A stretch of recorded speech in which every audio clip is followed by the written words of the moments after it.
云林县沿海地区有真侪无使用的渔云农地拢互违法并绘图甲一寡起厝的本色。最近云林的大西分局3日内就掠到3件，大约有4公顷的面积拢是绘图。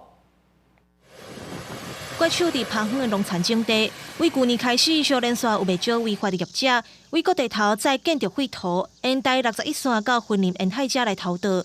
最近大西分局阁接到民众检举，阁有人伫澎湖云仔甲农地来偷盗绘图。全力取缔，统计6月29日到7月1日3天，查获非法废弃物3件，逮捕犯嫌8人，查扣挖土机、废土推土机1批，并申请羁押1人。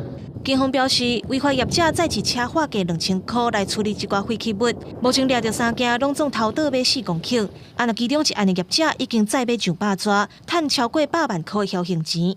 环保局表示，绘图业者常常骗农民，讲要改善土地品质，争取同意煞来偷盗绘图。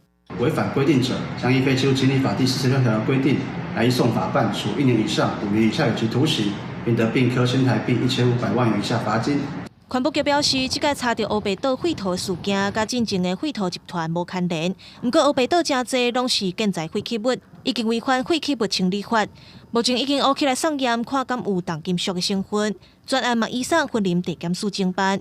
记者王伟雄，云林报道。